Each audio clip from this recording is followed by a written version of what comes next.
बिस्मिल्लाहिर्रहमानिर्रहीम। अस्सलामुअलैकुम अज़ीज़ तलबा, मैं शकील अहमद ऑनलाइन लेक्चर के साथ आपसे मुखातिब हूँ।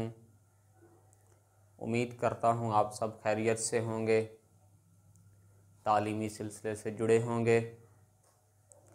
अज़ीज़ तलबा, आज हम साल अव्वल के सबक क्या वाकई दुनिया गोल है, इब्न इंशा का लिखा हुआ, वो हम पढ़ने जा रहे हैं।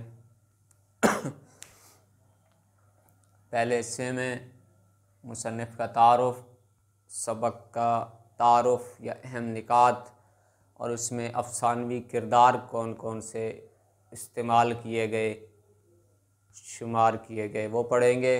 दूसरे हिस्से में हम सबक के अहम निकात इक़्तिबासात के हवाले से पढ़ेंगे। अज़ीज़ तलबा, मुसन्निफ़ का तारुफ़ इब्न इंशा शेर मोहम्मद ख़ान असल नाम था।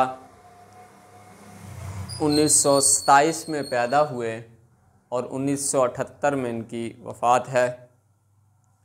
एक नामवर शायर। इंशा जी उठो अब कूच करो, इस शहर में जी का लगाना क्या।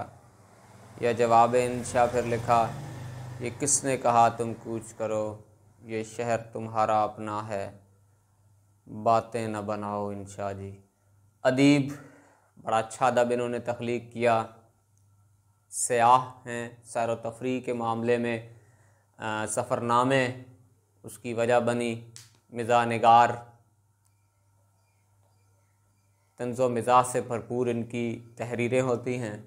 दिलकश और मालूमाती सफ़रनामे सॉरी, वजह शोहरत भी सफ़रनामे ही है, लेकिन इनके सफ़रनामे मालूमाती और दिलकश होते हैं। जी करता है जब शुरू करे तो बंदा आखिर तक उसको पढ़ता ही जाए और मालूमात से भरपूर, जैसे आपको इस सफ़रनामे में मिलेगी।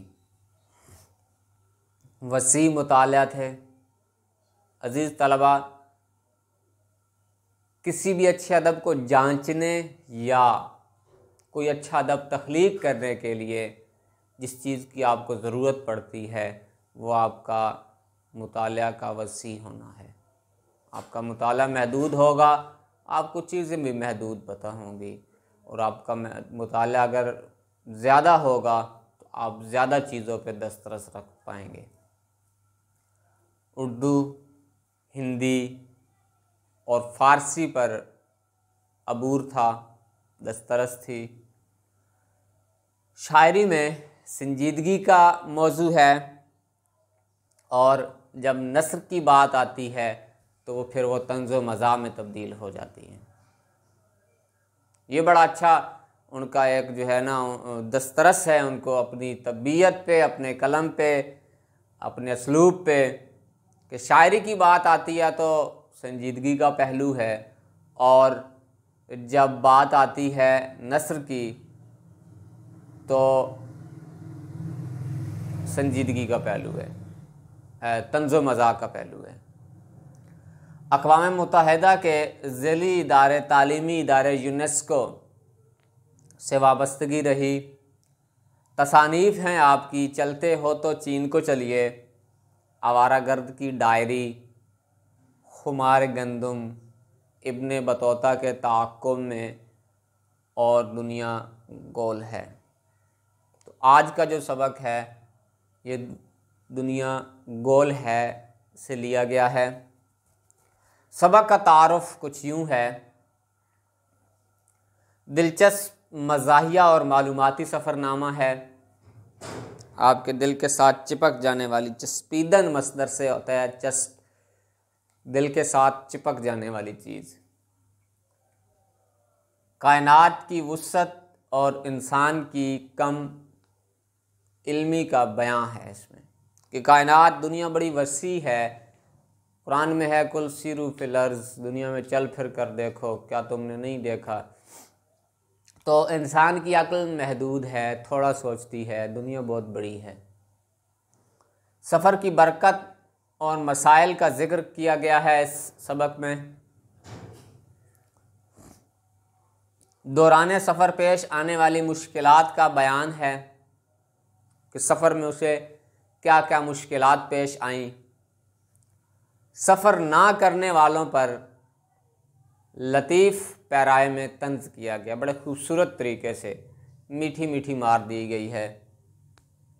दास्तान अलिफ लैला और आराइश महफिल के किरदार का जिक्र है, उसमें नीचे दिए गए हैं, वो उस पर आते हैं तो बात करते हैं।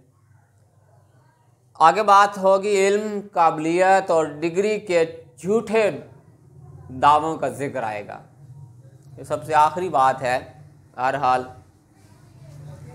आगे है मुआशरे में मौजूद नाम नहाद डॉक्टरों की हकीकत क्या है, असलियत क्या है, अताई डॉक्टर जो काम कर रहे हैं हमारे यहाँ उनकी असलियत क्या है, तो ये बात होगी।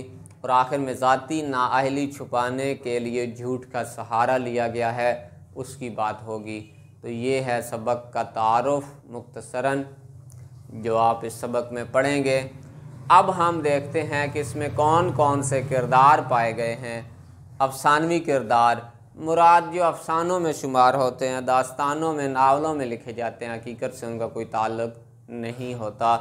तो उनमें सनदबाद जो है वो दास्तान अलिफ लैला से है। शहज़ादी महर अफरोज़ एक किरदार है, हातिम ताई एक किरदार है, आपने सुना होगा।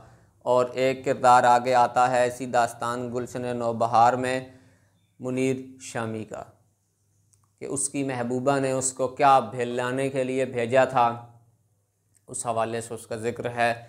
तो ये आप सबक में पढ़ेंगे। ये किरदार हैं, दास्तान आराइश महफिल में भी हैं ये तीनों किरदार, दास्तान गुलशन नौबहार में नहीं।